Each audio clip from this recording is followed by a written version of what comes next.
What's up, forehead? How you doing today? Do you like stopping really fast? I don't. It hurts sometimes.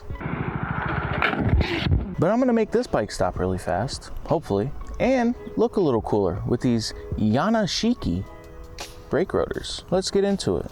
First thing we're gonna have to do is jack up the bike and get the wheels off. So let's get the jack.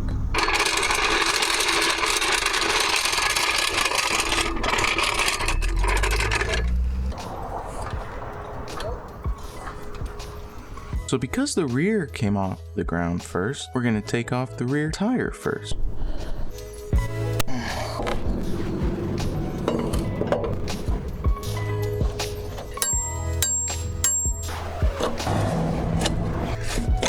Now that we have everything off,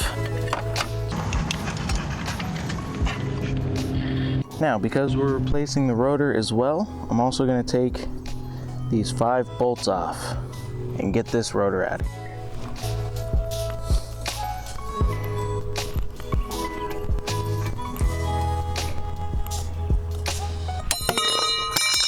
Magic. Okay, so looking here at the rotor, you might be able to notice some heating going on right here. Some heat, some bluing. That's no good, and I could feel that it's thinned too. We're gonna replace this. Oops, and that's why we're replacing this. And the other ones look cool.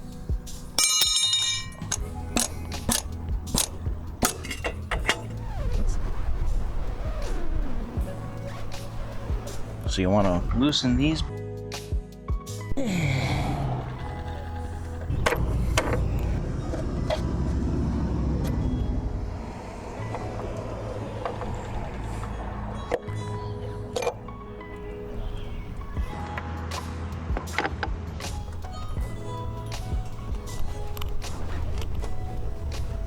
So now that we got the wheel off, it's time to take the rotor off. There's just going to be 5 bolts on each side.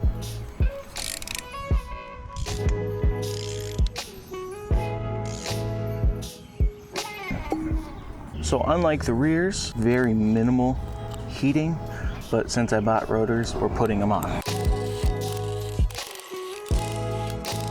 All right, I know what you're thinking. Why does the wheel look so different? Well, that's in another video. Go here to watch it. Awesome. So now that we got the old rotors off, it's time to put on the new ones. Now, these are gonna have writing on the outside and not the inside. So they're gonna go on just the same way the old ones came off. And these bolts are gonna have blue Loctite on them.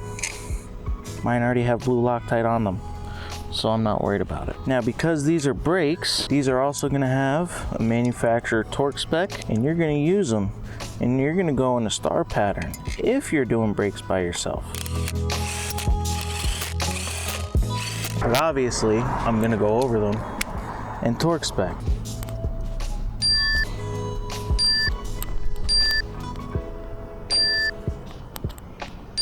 Now that those are tight, flip it over and hit the other side.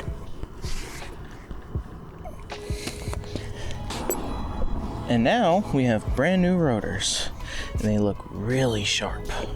God, I love it. Now we do the same thing on the rear. Recesses and specifications on the outside.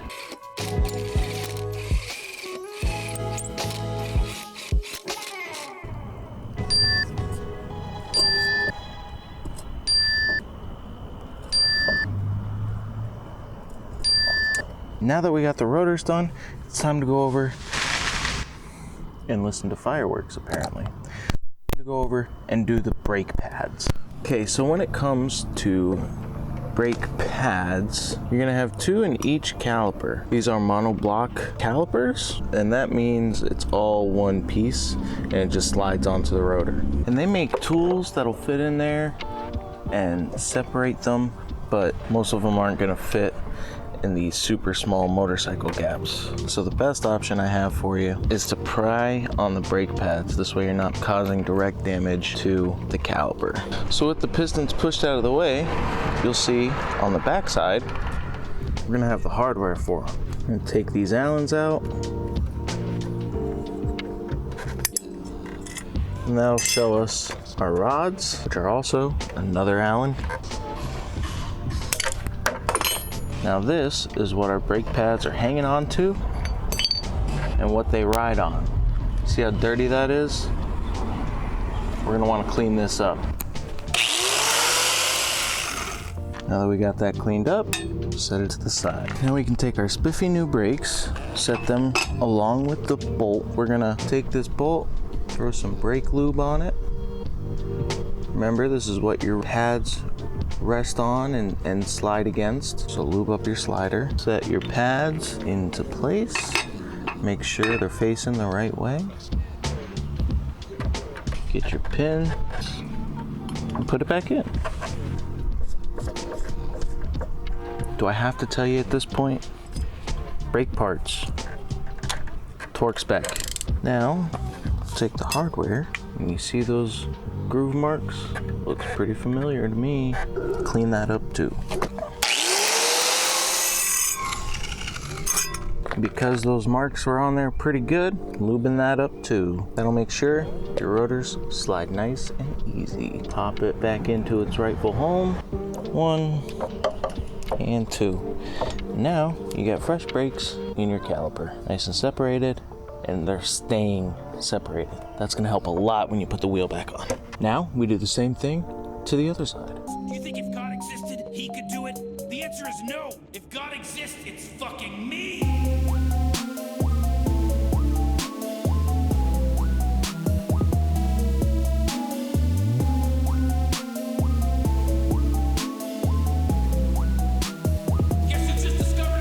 All right, so now we can go and put the wheel back on. It may require some finesse.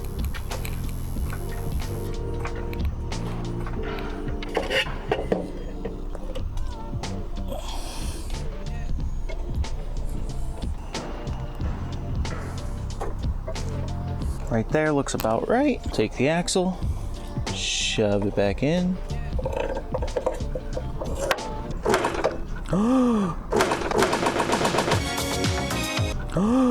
Now we'll take that special tool, or our caster bolt with a nut welded onto it, push and turn. Just like that. Now we're gonna grab our cap, push this the rest of the way out.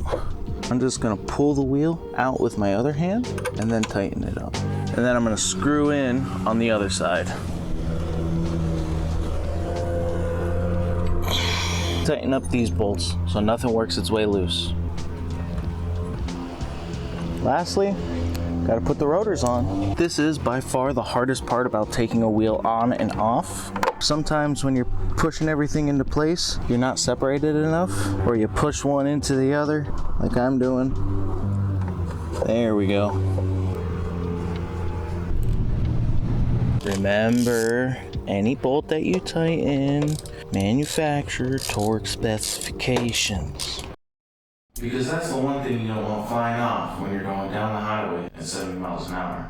No, you don't want that. I don't want that. You know what? Matter of fact, I'm not liable if you fuck it up and don't use one of these and use your manufacturer torque spec.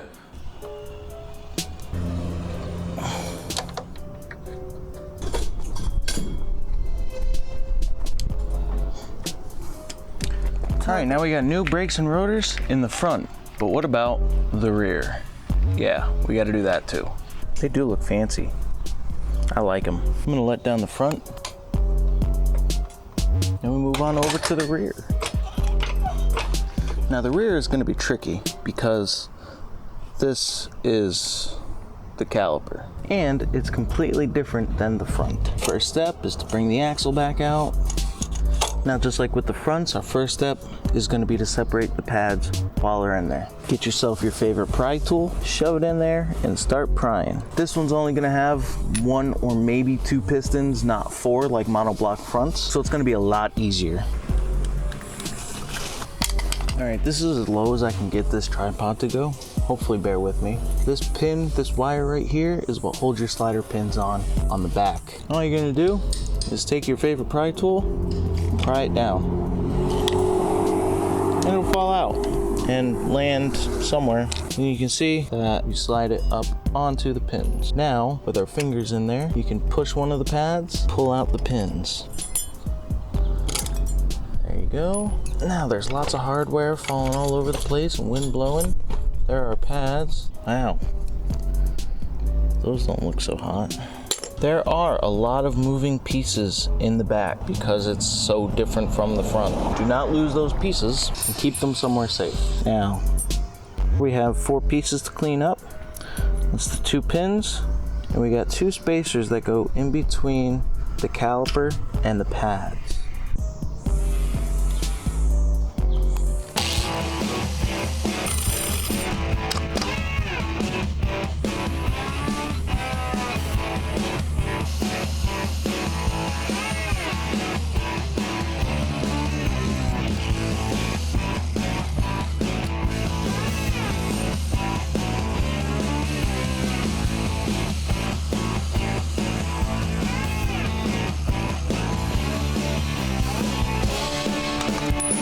Now's about the time you start wondering if it was better off if you were just working on drum brakes.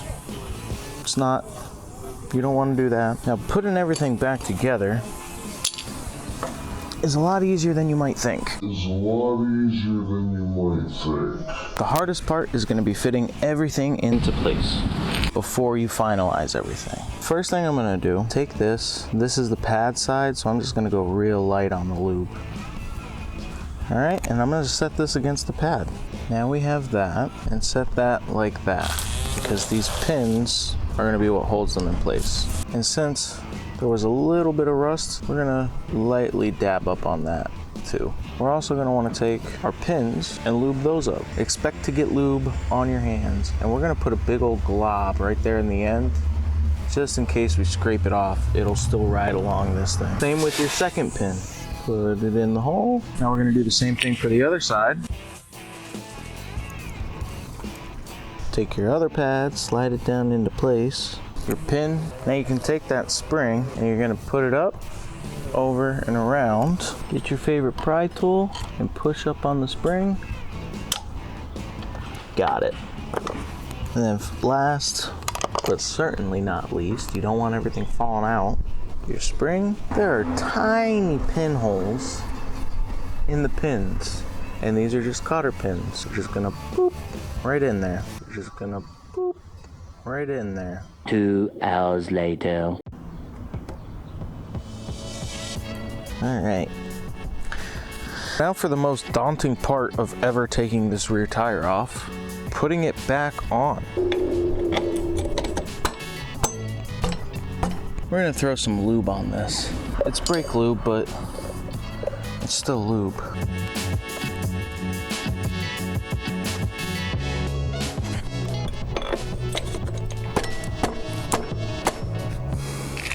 I forgot the fucking thing. It turned right.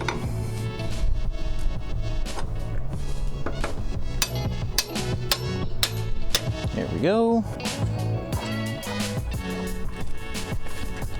At this point, we can let the wheel down and let the whole bike down. Get her tight and slide our cotter pin back into its rightful home. A little bit of persuasion, fine, a lot of bit of persuasion.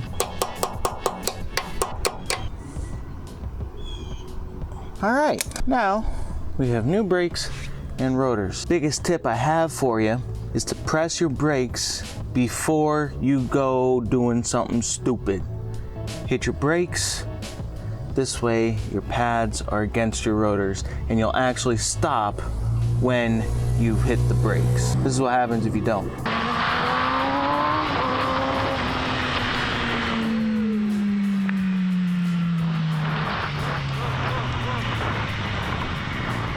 Oh shit, there they are. I forgot to pump my brakes.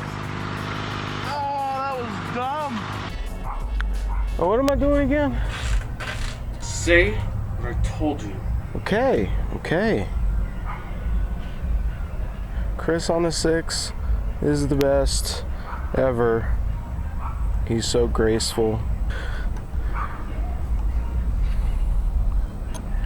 Really is the greatest guy in Past me is not so bad himself. Is that good? Better. Thank fucking God. Alright, so that's it. Obviously the last part was, a joke. Past me is a pretty shitty guy. Anyway, so now by that time you should have your brakes and your fancy rotors. Now it's very important to remember, whatever you do, make sure you hit the brakes before you leave. And then when you do leave, you gotta do the same brake-in procedure setting. You gotta set the pads. So it's the same process as the other way. You set your pads and you're good to go. And now you're good to go. Please, if you like this video, feel free to go down below, hit the like button. And if you want to see more, you should subscribe or go through the channel. Plenty more like it. Till the next video, I'll see you. I'm Chris on a 6. Later. Welcome to my party, we're just getting started. A life is a dream or a nightmare scarring. Hand me a drink cause I think I'm going all in. Get me a shrink who can catch me when I'm falling. Cover up my scars, flip the handlebars, crashing in my car, wake up in a bar.